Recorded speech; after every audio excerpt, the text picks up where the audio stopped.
তাহলে কি শেখ মুজিব কোনো শয়তান ছিল? আমরা কি বলতে পারি না শেখ মুজিব স্বাধীনতার ঘোষণা দেন? প্রমাণের ভিত্তিতে শেখ মুজিব স্বাধীনতা ঘোষণা বলতে গেলে হয়তো জানিনি। তিনি তো বক্তৃতা শেষ করেছিলেন যে জয় বাংলা জয় পাকিস্তান বলে। আমরা কি এখন এটাও বলতে পারি না যে শেখ মুজিব যে এসে প্রধানমন্ত্রী হয়ে গেলেন তিনি একজন অবৈধ প্রধানমন্ত্রী ছিলেন? পত্রপত্রিকায় দেখলাম যে শেখ মুজিব সম্পর্কে কোনো বক্তব্য বা সমালোচনা করা যাবে না। বাংলাদেশের রাজনীতিতে দীর্ঘদিন ধরে শেখ মুজিবুর রহমান ও মুক্তিযুদ্ধে তার অবদানকে ঘিরে একটি শক্তিশালী রাজনৈতিক বর্ণনা তৈরি হয়েছে। সেই সাথে সংঘবদ্ধ মিডিয়ার প্রচার ও গৃহপালিত বুদ্ধিজীবী সমাজ দিয়ে বিষয়টিকে এমন জায়গায় নিয়ে যাওয়া হয়েছে যে এ যেন সকল অপরাধের দায়মোচনের রুমাল, 7 খুন মাফের বন্দোবস্ত। স্বাধীনতার পর থেকে বিশেষ করে আওয়ামী লীগ তাকে জাতির অবিসংবাদিত নেতা ও জাতির পিতা হিসেবে উপস্থাপন করে এসেছে। দীর্ঘ সময় ধরে এই বর্ণনা ও চর্চাকে অনেকটা জবরদস্তিভাবে গ্রহণ করার একটি সংস্কৃতিও তৈরি হয়। মুক্তিযুদ্ধের ইতিহাসকে অনেকটা সংকীর্ণ করে বাকিদের গৌরবকে নাই করে দিয়ে শুধু একজন ব্যক্তিকেন্দ্রিক স্বাধীনতা যুদ্ধকে উপস্থাপন করার পেছনে রহস্য সবার কাছে ছিল স্পষ্ট।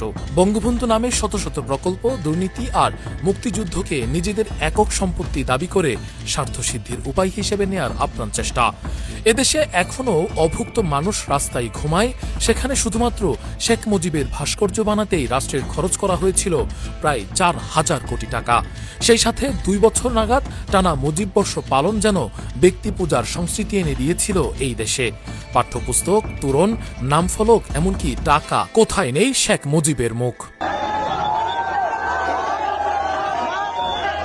কিন্তু সবাই যখন সবকিছুকে নিয়ম হিসেবে মেনে নিয়েছিল, তখন একজন শ্রোতার বিপরীতে গিয়ে আওয়াজ তুলেছিলেন, দাসের শৃঙ্খল ভেঙে এক প্রকার চ্যালেঞ্জ ছুড়ে দেন। তিনি তারেক রহমান, বর্তমানে দেশের প্রধানমন্ত্রী।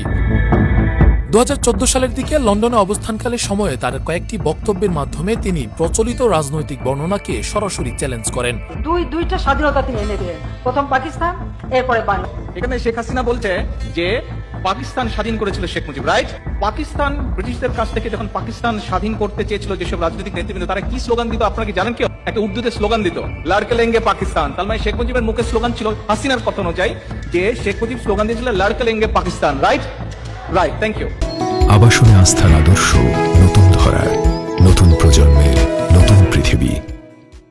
তার বক্তব্যগুলো বাংলাদেশের রাজনীতিতে তখন বড় ধরনের আলোচনার জন্ম দেয়। অনেকেই সেটাকে আত্মঘাতী মনে করেন, কারণ এই ট্যাবু ভাঙা অসম্ভবই মনে করেছিলেন কেউ কেউ।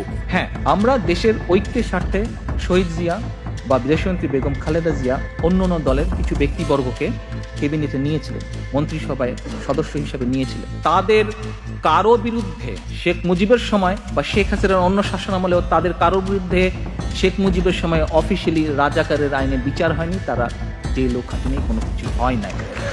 তাহলে কি দাঁড়ালো? রাজাকারের গাড়িতে যদি জাতীয় পতাকা দিতে হয়, এইটা সবচেয়ে প্রথম শেখ হাসিনা করেছে, শহীদ জিয়াও করেননি, দেশনেত্রী বেগম খালেদা জিয়াও করেনি, বিএনপি করার প্রশ্নই আসে। 2014 সালে লন্ডনে আয়োজিত কয়েকটি রাজনৈতিক আলোচনা সভায় তারেক রহমান বলেন, বাংলাদেশের ইতিহাস নিয়ে একপাক্ষিক বর্ণনা তৈরি হয়েছে এবং ইতিহাসের ব্যক্তিত্বদের নিয়ে আলোচনা বা সমালোচনা করার সুযোগ থাকা উচিত।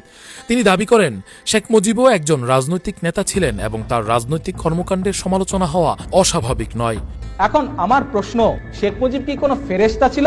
শেখ মুজিব ফেরেশতাও না, শেখ মুজিব শয়তানও না। শেখ মুজিব ছিল একজন মানুষ, একজন রাজনৈতিক নেতাও সে ছিল। একজন রাজনৈতিক নেতা হিসেবে কিসের জন্য তার সমালোচনা করা যাবে না? একটি আলোচনায় তিনি স্বাধীনতার পর শেখ মুজিব পাকিস্তানি পাসপোর্ট নিয়ে দেশে ফেরার বিষয়টি তুলে ধরে বলেন, ইতিহাসের এই দিকগুলো নিয়েও আলোচনা হওয়া দরকার। তার এই বক্তব্য সংবাদ মাধ্যমে প্রকাশিত হওয়ার পর তাকে আইনি নোটিশ পাঠানো হয় এবং ঢাকার একটি আদালত তাকে সমন জারি করে। গত কিছুদিন যাবত যে আমি বক্তব্য রাখছি, এই বক্তব্য রাখার ফলে দেখলাম বেশ কিছু লোক আমার সমালোচনা করেছে। সমালোচনা করতেই পারে, কিন্তু তাদের মূল বক্তব্য কি সমালোচনা, যে শেখ মুজিব সম্পর্কে কোনো সমালোচনা করা যাবে না। একই সময়ে লন্ডনে বিজয় দিবস উপলক্ষে একটি অনুষ্ঠানে তারেক রহমান শেখ মুজিবকে পাক বন্ধু এবং রাজাকার বলে উল্লেখ করেছেন বলে বিভিন্ন সংবাদ মাধ্যমে খবর প্রকাশিত হয়। আওয়ামী লীগ তো তারা নিজেরা দাবি করে যে তারা মুক্তিযুদ্ধের সপক্ষের দল, তাই বলে না? আচ্ছা, এই দলকে কি করলো শেখ মুজিব? ব্যান করে দিল। আরে মুক্তিযুদ্ধের সপক্ষে শক্তিকে তুমি ব্যান করে দিলে, তাহলে তুমি সবচেয়ে বড় রাজাকার রে ভাই। লজিক আসে? হ্যাঁ, মুক্তিযুদ্ধের সপক্ষের দলকে তুমি ব্যান করে দিলা, তাহলে তো ভাই সেটা তো মুক্তিযুদ্ধের সবচেয়ে বড় বিপক্ষ কাজ হলো। তা মুক্তিযুদ্ধের বিপক্ষের কাজ কে করবে ভাই? একজন রাজাকারই তো করবে। এই বক্তব্য প্রকাশের পর তৎকালীন ক্ষমতাসীন দল আওয়ামী লীগ ও তাদের সহযোগী সংগঠনগুলো এই বক্তব্যের তীব্র নিন্দা জানায় এবং তার বিরুদ্ধে আইনি ব্যবস্থা নেওয়ার দাবি তোলে। এরপর বাংলাদেশের বিভিন্ন জেলায় তারেক রহমানের বিরুদ্ধে একাধিক মামলা দায়ের করা হয়। শুরু হয় মিডিয়ার দুঃখগাথা কলাম। এই সমালোচনা পাপযোগ্য বলে সম্বোধন করা হয়। এসব মামলার মধ্যে রাষ্ট্রদ্রোহ, মানহানি ও অন্যান্য অভিযোগ অন্তর্ভুক্ত ছিল। নাটোরের একটি আদালতে তার বিরুদ্ধে 100 কোটি টাকা মানহানির মামলা দায়ের করা হয় বলেও সংবাদ প্রকাশিত হয়। বছরের পর বছর বিচারিক প্রক্রিয়া চলার পর কয়েকটি মামলায় তারেক রহমান খালাস পান। বিভিন্ন আদালত প্রমাণের অভাব বা আইনি জটিলতার কারণে কিছু অভিযোগ থেকে তাকে অব্যাহতি দেয়।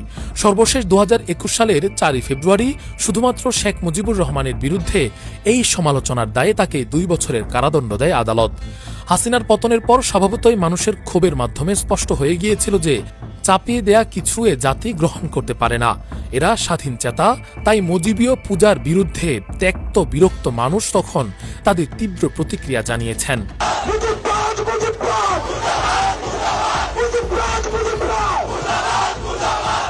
5 তারিখের পরই তাই মুজিববাদ মুর্দাবাদ স্লোগানটা প্রচলিত হয়। বিশ্লেষকদের মতে ইতিহাসে যার যেটুকু ভূমিকা তার সেটুকু মূল্যায়ন করা উচিত, কিন্তু ইতিহাসকে বিকৃত করে নিজেদের স্বার্থে ব্যবহার করাটা দূষণীয়। কোনো একটা চরিত্রকে পূজার জায়গায় নিয়ে গিয়ে অন্য 10টা অপরাধকে বৈধতা দেওয়ার চেষ্টা অপ্রত্যাশিত। আওয়ামী লীগ মুক্তিযুদ্ধকে তাদের একক সম্পত্তি দাবি করে বাকি সব নায়কদেরকে মুছে ফেলে দিতে চেয়েছিল। সেই সাথে মুজিব চর্চাকে সকল অপরাধের দায়মুক্তি হিসেবে দেখাতে চাই সব সময়, যেটা এদেশের মানুষ অনুধাবন করতে পেরেছে, যেটা আর খুব বেশি করা সম্ভব হবে বলে মনে হয় না।